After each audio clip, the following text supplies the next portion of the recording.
You're never gonna guess what happened.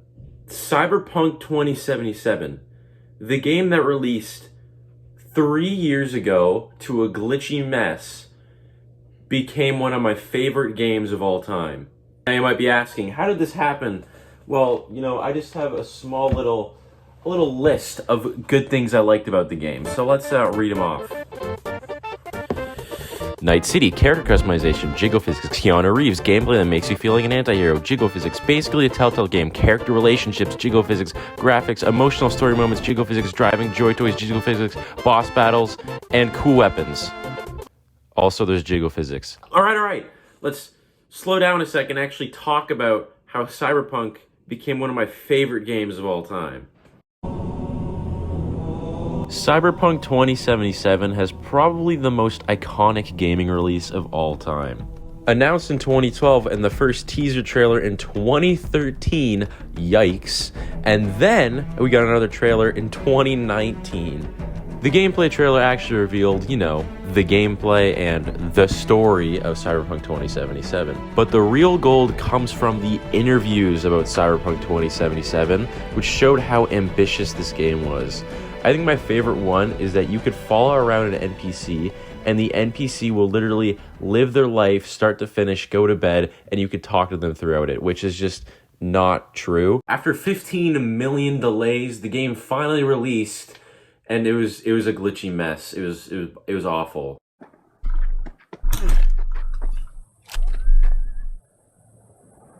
What? The final Cyberpunk update 2.1, came out just over a little bit of a month ago, and that's the final update that Cyberpunk 2077 is going to get.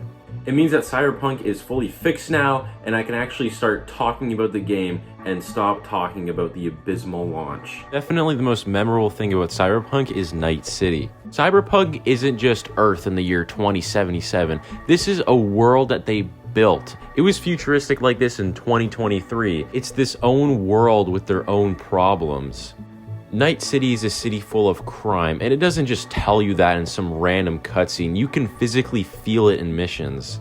Look me straight in the eye and tell me what this dude is doing isn't making you uncomfortable. And just look at him. He already makes me uncomfortable by what he's wearing. Everyone comes out of Jig Street a man. Both ways, if you know what I mean. Side missions also show you how much crime is in Night City. Specifically the cyber psycho side missions, because they're literally psychopaths. So yeah, Night City is not the city of dreams. If you want to learn more about the city of Night City, just watch the opening cutscene. It tells you everything you need to know. And in Pacifica, well, Pacifica is still Pacifica. At the end of the game, I somewhat feel attached to Night City, which is honestly really impressive for a video game. Something I'd say is equally impressive is the cinematic gameplay. The cinematic gameplay just comes down to Cyberpunk running really smooth. Now this could just be a personal playthrough thing because I kept upgrading my cool attribute points and cool perk points, but still. Tell me you don't feel like the coolest person in the world when you're shooting down bad guys in slow motion. I don't want to reference Batman because I feel like I do that too much, but I feel like Deathstroke. Just this absolute animal that people hear of in Night City. And when people hear our name, they shiver. I can't stress enough how much that can just be a personal feeling though. Again, I upgraded all my cool points and attributes to feel like a really cool person in Night City. But at the end of the day, it still runs really smoothly and is still super cinematic. And if you want to talk about stuff on a personal level, we have to talk about the story because I feel like every single playthrough is different. Right off the bat, you get your own personal storyline. You could be a nomad, which, I mean, okay. If you want to be really boring, go ahead and be really boring. You could be a street kid, which is just fancy words for thug, which, I mean, makes sense. We are in Cyberpunk. This is a crime-filled city, so it makes sense that you would be a thug, and I'm pretty sure this is one of the more popular ones. Or you could be Corpo, which, in my opinion, is the coolest and best one. And before you ask, yes, I am a dirty Corpo rat. Once you're actually in the game, it feels like a choose-your-own-adventure. Your decisions determine how the missions play out, which kind of like a Telltale game, except actually good. The Placide boss, for example, you could just straight up avoid this boss, which is what I did, accidentally. I didn't even mean to. Side missions are also equally as good. We're going to get into more important ones in a minute, but the side missions in this game are not mind-numbingly bad. I'm not going to call it a punishment for not doing side missions, but not doing side missions is going to give you the most unsatisfying ending in the game.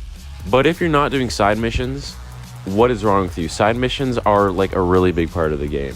Alright, we finally get to talk about the love interests, and I feel like I'm not the only person with a problem with the love interest in this game. Okay, listen, I'm not going to sit here and point fingers all day about virtual girlfriends because that makes me sound like an idiot loser who doesn't have any friends in real life and just complains about virtual girls.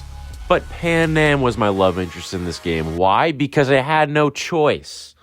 I am what you call a straight male, which means that these two are out of the question, so I liked Judy, but Judy's lesbian, so she's out of the question too, which leaves Pan. Pan is a boring nomad tomboy who works out in the country, which is big for me because I really like staying in Night City, doing stuff in there. So when Pan brought me out here, it was kind of really, really bad. Pan is also stacked. She gives you the best ending. Okay, she gives you the best ending and she's pretty hot. So maybe Pan isn't all that bad. Why didn't they make everyone compatible with everyone? I have no idea. That even seems like it's easy to program, but whatever. I'm not a game designer.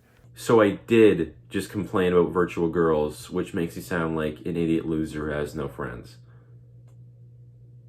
Alright, this is the second ever Jack Lagoon 10 out of 10. The last time I gave this out was Arkham City. So yeah, this game is pretty gosh darn good. I can't recommend this game enough, and when I make these videos talking about really, really good games, I feel like I can never give it justice, so just play this game. Cyberpunk Phantom Liberty is the DLC for this game, and although I haven't played it, I've heard really good things, and it got 5 million purchases. After such an abysmal launch, it's so nice to see CD Projekt Red actually improve the series and make it better.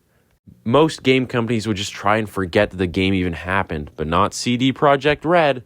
Cyberpunk even has its own anime on Netflix called Cyberpunk Edge Runners, which right now I'm in the middle of watching, and hopefully it's good. I've heard the ending is sad. They even have a sequel in development. Cyberpunk is going to be something special in 10 years, I'm telling you. Like I said, it's a 10 out of 10. Just go play this video game, dude. It's awesome. It's so good.